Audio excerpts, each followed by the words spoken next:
Nellore food ఛానల్కి స్వాగతం సుస్వాగతం.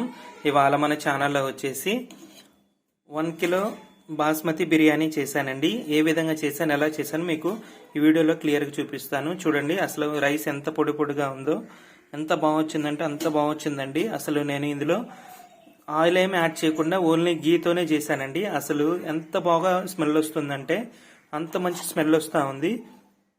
మీరు కూడా ట్రై చేయండి ఇదే ప్రకారం. వీడియోలోకి వెళ్లే ముందు మొదటిసారిగా ఈ ఛానల్ చూస్తున్న వాళ్ళైతే లైక్ చేయండి, షేర్ చేయండి, కామెంట్ చేయండి, సబ్స్క్రైబ్ చేయండి, సపోర్ట్ చేయండి ఫ్రెండ్స్. మీ సపోర్ట్ ఉంటేనే నేను ఇలాంటి మంచి మంచి వీడియోలు నేను మీకు ఇంకా మరెన్నో చూపించగలను. మీరు సపోర్ట్ చేస్తారని కోరుకుంటున్నాను. ఎక్కడ కూడా వీడియో స్కిప్ చేయకుండా వీడియో చివరి వరకు చూడండి. ఇంకా లేట్ చేయకుండా వీడియోలోకి వెళ్దామండి. వెల్కమ్ టు నెల్లూరు ఫుడ్ ఛానల్కి స్వాగతం సుస్వాగతం. ఇవాళ మన ఛానల్లో వచ్చేసి 1 కిలో బాస్మతి చికెన్ బిర్యానీ చేస్తున్నానండి. ముందుగా ఇలా పాన్ పెట్టేసుకొని నేనైతే గీ అయితే యాడ్ చేసుకున్నాను. వేడెక్కిన తర్వాత బిర్యానీ స్పైసెస్ యాడ్ చేసుకుంటున్నానండి.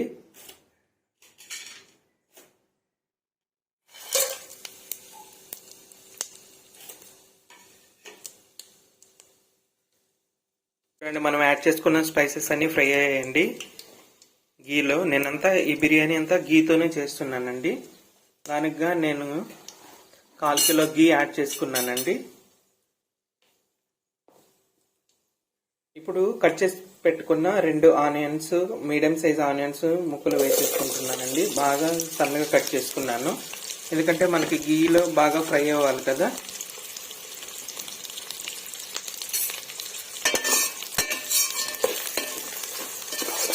ఇవన్నీ కూడా బాగా ఫ్రై చేసుకుందామండి, గోల్డెన్ బ్రౌన్ కలర్ వచ్చేంత వరకు.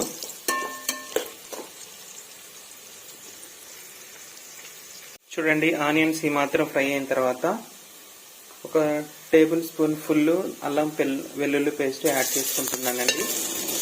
ఆల్రెడీ నేను చికెన్ మ్యారినేట్ చేసుకునేటప్పుడు నేను 1 టేబుల్ స్పూన్ యాడ్ చేసుకున్నాను అల్లం పేస్ట్. ఇదైతే సరిపోతుందండి. ఇలా అల్లం పేస్ట్ కూడా బాగా, అల్లం వెల్లుల్లి పేస్ట్ మొత్తం పచ్చివాసన పోయేంత వరకు ఫ్రై చేసుకున్నాము. అల్లం పేస్ట్ కూడా బాగా ఫ్రై అయిపోయిందండి.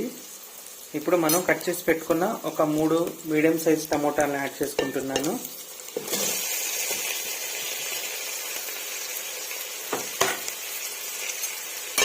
ఇవి కూడా బాగా ఫ్రై చేసుకుందామండి.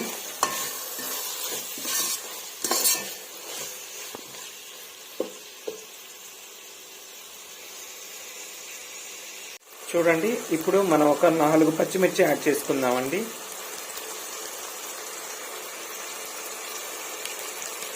చూడండి, టమోటా అంతా కూడా ఫ్రై అయింది కదా. ఇప్పుడు నైట్ మొత్తం మ్యారినేట్ చేసి పెట్టుకున్న నేను చికెన్ యాడ్ చేసుకుంటున్నానండి. నేను చికెన్లో అయితే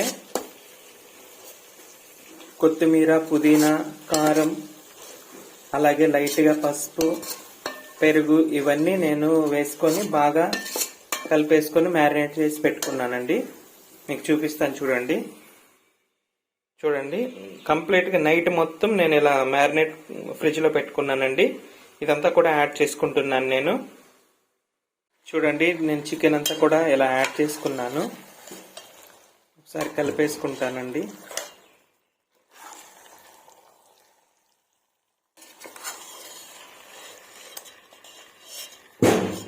స్మెల్ అయితే అసలు సూపర్ వస్తుందండి, అంత మంచి స్మెల్ వస్తూ ఉంది. ఒకసారి అంతా కూడా కలిపేసేసుకొని ఉడికించుకుందామండి. చూడండి, మనం వేసుకున్న చికెన్ ఎలా ఉడుకుతుందనో. ఇంకొక 2 మినిట్స్ ఉడికిన తర్వాత మనము ముందుగానే నానబెట్టుకున్న బాస్మతి రైస్ వేసుకుందామండి. చూడండి ఎంత బాగా ఉడుకుతుందో. ఇప్పుడు మనము రైస్ యాడ్ చేసేసుకుందామండి. ఈ స్టేజ్లోనే మీరు ఉప్పు కారాలన్నీ కూడా చూసుకోవాలి. నాకైతే పర్ఫెక్ట్గా సరిపోయింది. రైస్ వేసినా కూడా రైస్కి పట్టే ఫ్లేవర్ కూడా సరిపోతుందండి నాకు, ఉప్పు కారం అన్ని. ఇంకా నేను రైస్ యాడ్ చేసుకుంటున్నాను. చూడండి, రైస్ అన్ని కూడా నేను యాడ్ చేసుకున్నాను. నేను మీకు రైస్ యాడ్ చేసేది చూపించలేదండి, ఎందుకంటే నేను ఒక్కడే వేస్తున్నాను కాబట్టి.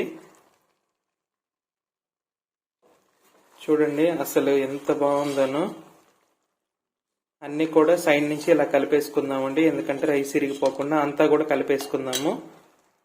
నేను ఒక గ్లాస్ రైస్కి ఒక గ్లాస్ వాటర్ చొప్పున నాకైతే కిలో బియ్యం వచ్చేసి 3 గ్లాసులు వచ్చేసాయండి. నేను అలాగే పెద్ద గ్లాసుతో 3 గ్లాసులు వాటర్ యాడ్ చేసుకుంటున్నాను. ఏ గ్లాస్తో అయితే రైస్ కొలిచానో అదే గ్లాస్తో వాటర్ కూడా కొలిచేసుకొని యాడ్ చేసుకున్నానండి. ఒకసారి కలుపుకుందామండి.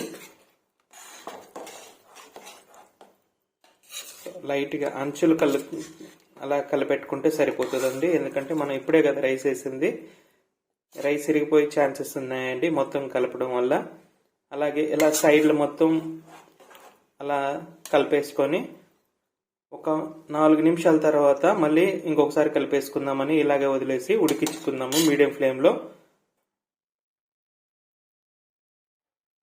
చూడండి మన బిర్యానీ అయితే ఎంత బాగా కుక్ అవుతుందనో.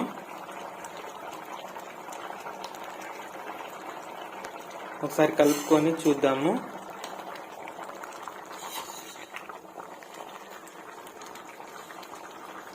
చూడండి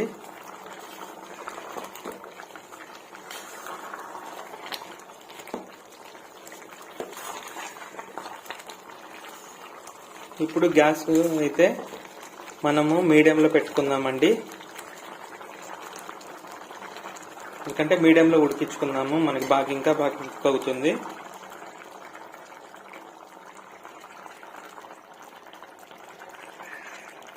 చూడండి ఆల్మోస్ట్ మన బిర్యానీ అయితే అయిపోయిందండి.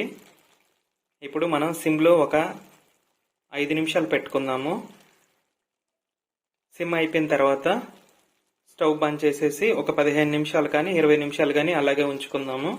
అప్పుడు మనకి ఇంకా బాగా కుక్ అయిపోతుందండి.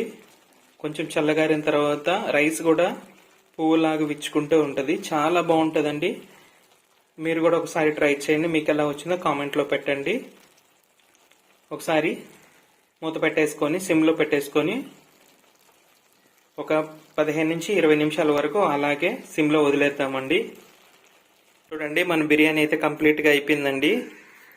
మీకు ఇది కలర్ఫుల్గా కనిపించట్లేదు కదా, పక్కన ఇదిగో చూడండి కిటికీ సన్ రైజ్ పడడం వల్ల నాకు లైట్ కూడా డామినేషన్ అయిపోయిందండి. అందుకని మీకు కలర్ అయితే కరెక్ట్గా కనిపించట్లేదు, కానీ చాలా కలర్ఫుల్గా ఉంది. చాలా చాలా బాగా వచ్చింది. చూడండి అసలు ఎంత పొడిగా వచ్చిందను. ఒకసారి మీకు తీసి చూపిస్తాను. చూడండి అసలు ఎంత బాగా వచ్చిందంటే అంత బాగా వచ్చింది. మీకు ఈ కలర్ డామినేట్ వల్ల మీకు ఏం కనిపించట్లేదండి. చూడండి ఇప్పుడు నేను కింద పెట్టి చూపిస్తున్నానండి అసలు ఎంత కలర్ఫుల్గా వచ్చిందో ఒకసారి మీరే చూడండి. అసలు ఎంత బాగా రైస్కి సంబంధం లేకుండానే వచ్చేసింది కదండి. అసలు చాలా చాలా బాగా వచ్చిందండి, చాలా టేస్టీగా ఉంటుంది. మీరు ఒకసారి ట్రై చేయండి, మీకు ఎలా వచ్చిందో కామెంట్లో పెట్టండి. ఒక చిన్న ఫ్యామిలీకి అయితే ఇది కంప్లీట్గా సరిపోతుందండి, చాలా బాగా తినొచ్చు. అసలు ఎంత స్మెల్ వస్తుందంటే మాటల్లో చెప్పలేనండి, ఇప్పుడే తినేయాలనిపిస్తూ ఉంది, అంత మంచి స్మెల్ వస్తూ ఉందండి. మీరు కూడా ట్రై చేయండి, మీకు ఎలా వచ్చిందో కామెంట్లో పెట్టండి. ఇంతేనండి, చాలా సింపుల్ అండి 1 kg చికెన్ బిర్యానీ చేసుకోవడం. ఫస్ట్ టైం ఈ ఛానల్ చూస్తున్న వాళ్ళైతే లైక్ చేయండి, షేర్ చేయండి, కామెంట్ చేయండి, సబ్స్క్రైబ్ చేయండి, సపోర్ట్ చేయండి ఫ్రెండ్స్. మీ సపోర్ట్ ఉంటేనే నేను ఇలాంటి మంచి మంచి వీడియోలు మీకు ఇంకా మరెన్నో చూపించగలను. మరొక మంచి వీడియోతో మీ ముందు ఉంటానండి. ఇంతవరకు బాయ్ అండి.